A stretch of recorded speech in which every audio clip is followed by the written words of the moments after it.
Hi, today we're going to take a look at the Sigma 56mm f1.4 lens, so let's see what it can do.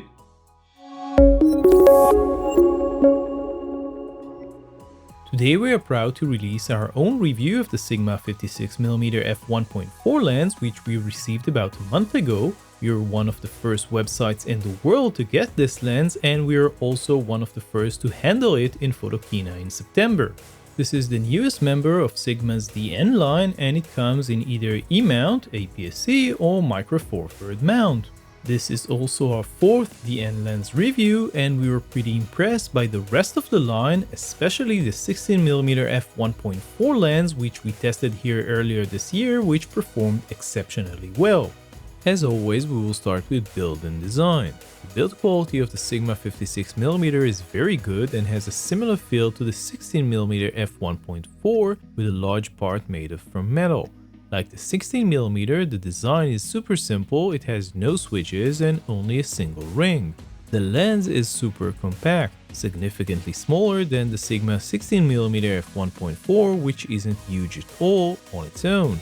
In terms of weight, this lens is just over 300 grams or over 10 ounces and just under 70mm or 2.7 inches long. As we have mentioned, the lens has a single ring for focusing. Just like the rest of the DN lens line, this lens has a fly-by-wire focus mechanism, which means that it has no hard stop when you turn it, and you can basically turn it endlessly. We would actually prefer a more traditional mechanism, but this design is quite common on mirrorless lenses.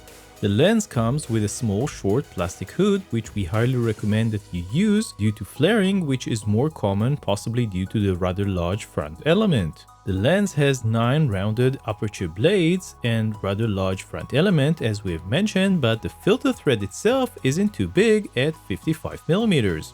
In terms of the minimum focusing distance, this isn't a macro lens. We were actually really hoping for a DN macro lens, and we talked about this more than once with the CEO of Sigma in Photokina. The minimum focusing distance of this lens is 50 centimeters and the maximum magnification is only 1 to 7.4, so you will have to look elsewhere for those high magnification close-ups.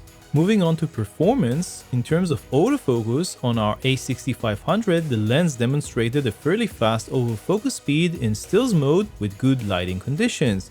In low light it struggles sometimes, but it could just as well be the camera autofocus system. Sony native lenses might fare just a bit better. Shooting fast-moving targets was much more of a hit-and-miss type of thing, and you should try using the tracking system on your camera, otherwise your focus will be all over the place.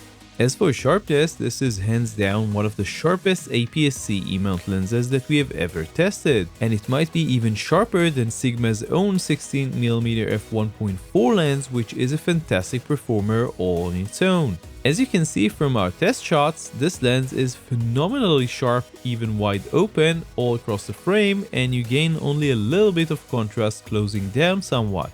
We didn't notice any significant chromatic aberration with this lens, and in terms of flaring, it seems that it is very well controlled, and as always we suggest that you use the included hood whenever you can to reduce flaring even more. With our Sony A6500 vignette auto correction turned off, we notice very minor vignette wide open, which is to be expected from this type of lens in an APS-C format. You gain very little by closing the aperture down. In terms of barrel distortion, this lens seems to have a little bit of pincushion distortion, but nothing too severe that you can't easily fix in post.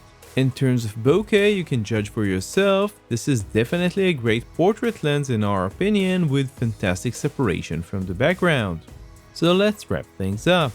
We are very impressed by what Sigma has been doing with their DN lens line. The 16mm f1.4, which we have tested several months ago, is a fantastic lens, and it seems that the new 56mm f1.4 is at least as good both in terms of build quality and image quality. The only area where we feel that we still need to do some long-range testing with this lens is autofocus. While our initial testing suggests that autofocus is very decent both in stills and in video, we did learn from using our own copy of the 16mm f1.4 Sigma lens that on rare occasions the autofocus on our A6500 can lose focus completely for no apparent reason. This was very rare and it did not happen to us with a 56mm f1.4 Sigma lens so far, but if there is one area where you should be careful about third-party lenses, it is autofocus, so we promise to keep you posted. Finally, pricing.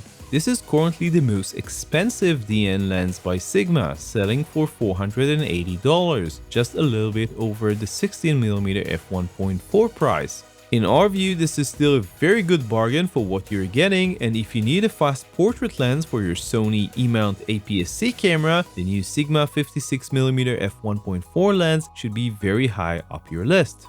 So that was our look at the Sigma 56mm f1.4 lens. You can read the full review with all of our test shots on lensvid.com. Don't forget to subscribe to our YouTube channel to find more videos just like this. See you next time.